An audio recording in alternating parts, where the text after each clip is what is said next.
आज मैं करवा रहा हूँ कार्यपत्रक 30 पर पहुँच गए ना। पैराग्राफ है, इसमें से कुछ प्रश्न पूछे जाएंगे। तो पहले पैराग्राफ देखो। सांबा नगर में, ध्यान से सुनना, छोटी सी कहानी है, छोटी सी 4 लाइनों की, इसको याद रखना है। अगर आप 4 लाइनें याद रख लोगे ना तो 10वीं में आते आते आप एक साथ 10 लाइनें याद रख सकोगे कि इन 10 लाइनों में क्या बात चल रही है। ठीक है, तो पहले अभ्यास करो 4 लाइनों का। कुछ बच्चे पूछते हैं कि सर अपठित हल कैसे करते हैं, है ना। तो अभ्यास हो जाता है तो करने लग जाते हैं। तो यहाँ देखो, आपकी याददाश्त का पता लगेगा कि आप कितने याद रख लेते हो थोड़ी देर के लिए जो पढ़ा है वो लाइनें। ठीक है, मैं पढ़ता हूँ। सांबा नगर में एक बुद्धिमान व्यक्ति रहता था। सांबा नगर में बुद्धिमान व्यक्ति, उसका नाम था श्याम सुंदर। उसी नगर में एक शरारती बंदर रहता था। वह नगर के लोगों को तंग करता था। कौन? श्याम सुंदर है? हाँ, बंदर है। कभी उसका कोई सामान ले जाता तो कभी बर्तन, खाना, कपड़े आदि ले जाता वो। सभी लोग उससे परेशान थे। श्याम सुंदर से? हाँ, बंदर से। एक दिन श्याम सुंदर ने बंदर को लालच देकर पकड़ लिया और जंगल में छोड़ आया। उसके बाद सभी आराम से रहने लगे, है ना। अब इसमें वो कह रहा है कि ऊपर दी गई कहानी को पढ़कर प्रश्नों के उत्तर देने हैं। तो नगर में एक बंदर रहता था, सांबा नगर में। Very good. फिर है सभी परेशान थे, बंदर से। Very good. नीचे दिए गए शब्दों में से उचित शब्दों का प्रयोग करना है आपको। तो सामने की बेल में लगे हैं, बेल में। हाँ, आम बेल पर नहीं लगते, पेड़ पर लगते हैं। और बेल में अंगूर लगते हैं, अंगूरों की बेल होती है। धरती तवे की तरह, तवा ठंडा नहीं होता ना? होता तो है, पर तवे का मतलब रोटी बनाने से, और रोटी ठंडे तवे से नहीं बनती, है ना। तो फिर अभी धरती तवे की तरह तप रही है और ठंडी रही है, ये तो जच ही नहीं रहा। सभी डिब्बों पर एक जैसा है, निशान है, शान है। हाँ, लोमड़ी जानवर है, चतुर। मूर्ख प्राणी तो उसको गधे को कहते हैं। कई बार कहते नहीं कि वह तो गधा है, यानी मूर्ख है। तीसरा देखो, दिए गए वाक्यों को सही क्रम में लगाकर दोबारा लिखना है। ये देखो, दोबारा नहीं होता। भी क्या होता है? एक दिन बताया था, याद रह गया आपके, दोबारा। ठीक है ना, 2 बार नहीं होता, 2 बार तो होता है, 2 बार। अब ये जो शब्द ना आगे पीछे हैं तो इनको सही करना है। ठीक है, मैं चतुर आपसे हूं, तो कैसे? मैं आपसे चतुर हूं, मैं आपसे चतुर हूं। ठीक है। दूसरा है, आम बहुत नहीं पसंद है मुझे। हाँ, मुझे, क्योंकि कर्ता पहले आता है, कर्ता और क्रिया लास्ट में। हाँ, और बीच की चीजें जो कर्म वो बीच में आ जाता है। तो मुझे आम बहुत, हाँ, ज्यादा पसंद नहीं है। ठीक है। अब हम जाते हैं विद्यालय सब। हम सब विद्यालय जाते हैं, हम सब विद्यालय जाते हैं। मुझे काम ये नहीं पसंद है, मुझे यह काम पसंद नहीं है। कर लोगे ये तो? अब है नीचे दिए गए शब्दों का उनके सही अर्थ से मिलान करना है।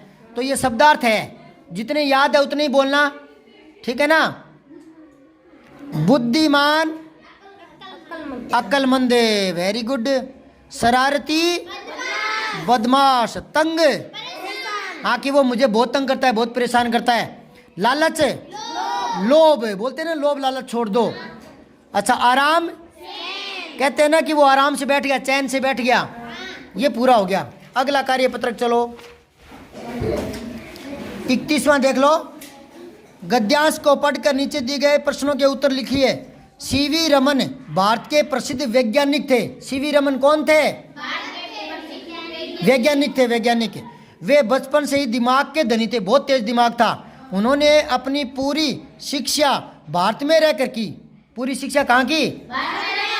वरना क्या होते हैं, ज्यादातर पैसे के बल पर और विदेशों में चले जाते हैं, है ना, और कई तो विदेशों में बस जाते हैं।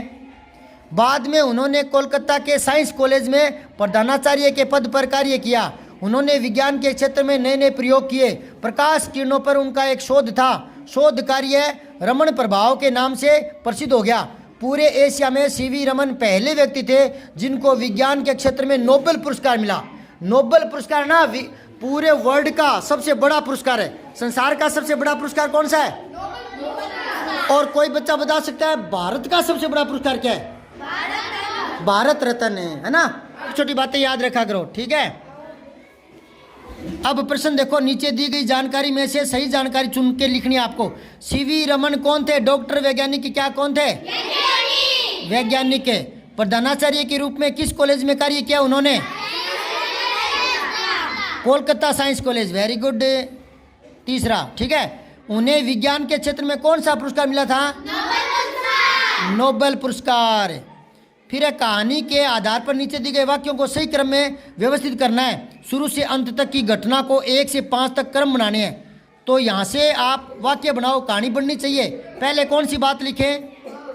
सीवी रमन भारत के प्रसिद्ध वैज्ञानिक थे, ये पहले आ जाएगी, ये 1 नंबर पर है ना। उन्होंने भारत में रहकर अपनी शिक्षा ग्रहण की, ये दूसरी लाइन आ जाएगी, है ना। बाद में उन्होंने कोलकाता के साइंस कॉलेज में प्रधानाचार्य का पदभार संभाला, ये आ जाएगी तीसरी। और उन्होंने विज्ञान के क्षेत्र में नए नए प्रयोग किए, ये चौथी। और प्रकाश किरणों पर उनका शोध प्रकाशित हुआ ना, ये आ जाएगी 5वीं। ऐसे कर लेना। अब शब्दों को सही क्रम में लगाकर वाक्य पूरा करना है आपको। ये बहुत ही बढ़िया प्रश्न है और मैंने एक बार किसी बड़े बच्चों से पूछा था, उनसे भी ये सही हल नहीं हुआ था। देखो इसको, शब्दों को सही क्रम में लगाकर पुनः लिखो। रस हिंदी खान की है, नहीं गलत, नहीं, हाँ हिंदी रस की खान है, सही है। हिंदी रस की खान है, ये सही है। अब है एकता ही हिंदी की कुंजी राष्ट्र है।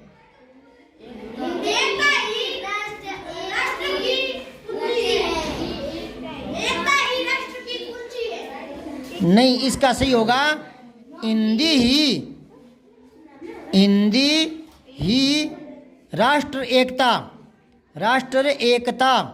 की कुंजी है। मतलब ये है कि हिंदी के कारण ही पूरा देश एक रह सकता है, एकजुट, है ना। हिंदी है रानी की भाषाओं, हाँ भाषाओं की रानी हिंदी है। क्या लिखोगे? हाँ भाषाओं की रानी हिंदी है। या इसको ऐसा करो, पहले हिंदी ले आओ, हिंदी भाषाओं की रानी है। क्या लिखोगे? हाँ हिंदी भाषाओं की रानी है। सीवी रमन को क्षेत्र में विज्ञान के पुरस्कार नोबेल मिला, इसको सही करो। कैसे करोगे? सीवी रमन को, हाँ सीवी रमन को विज्ञान के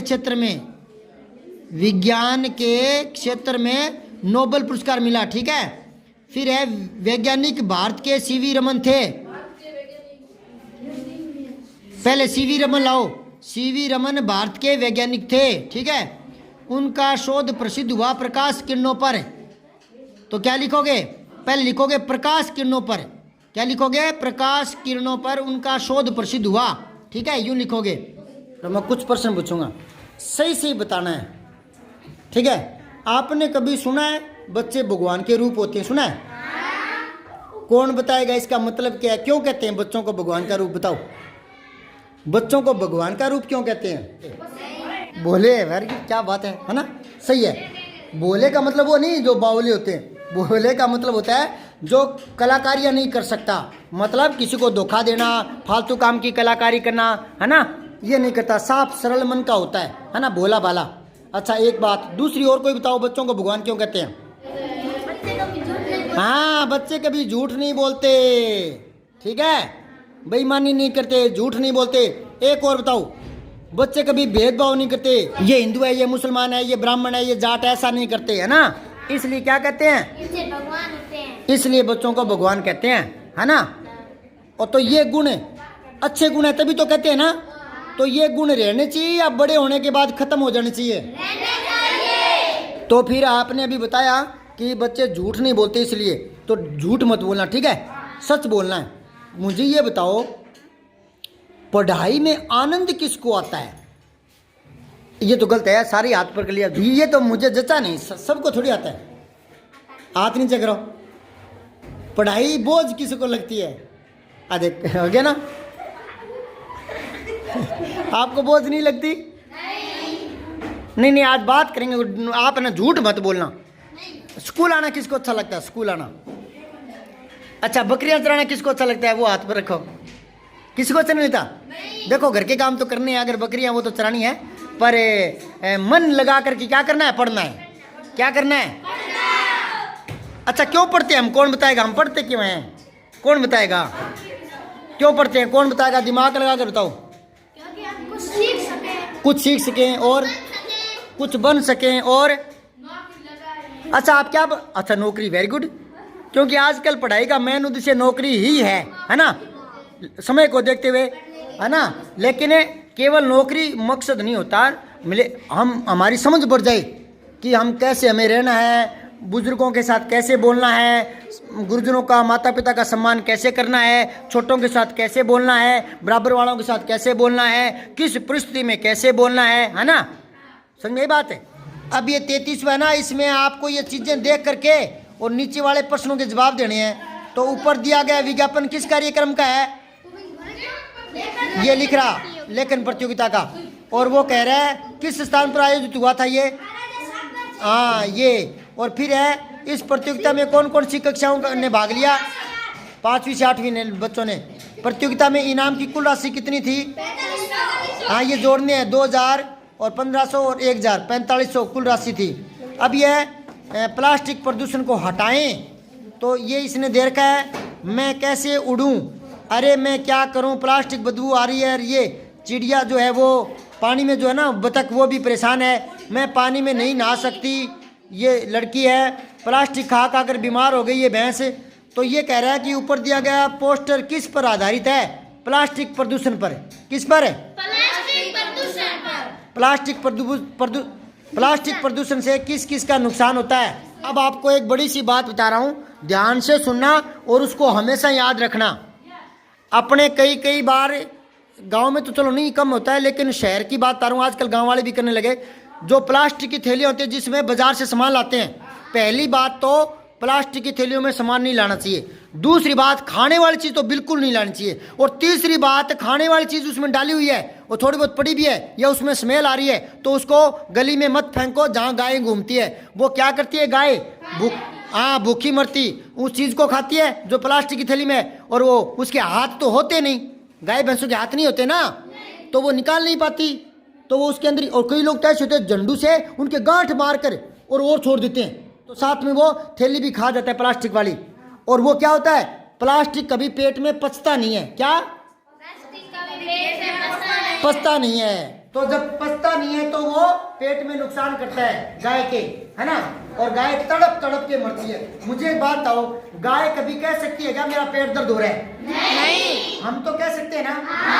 और रात को नींद नहीं आई, बहुत ज्यादा परेशान हो रहा हो, पेट दर्द हो रहा हो, तो डॉक्टर के पास जा सकते हैं ना।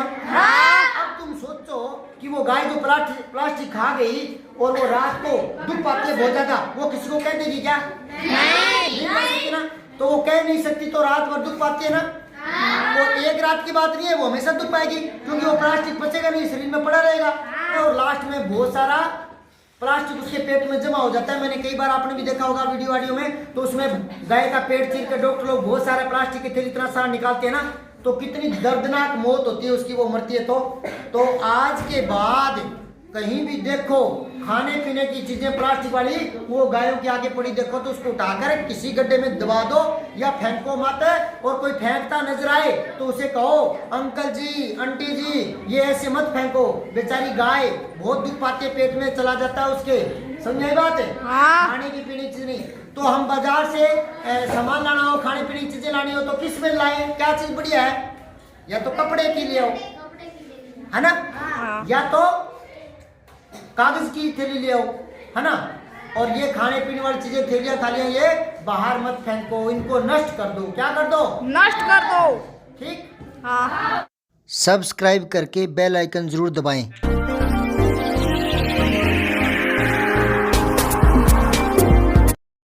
जय हिंद, विजय हिंदी।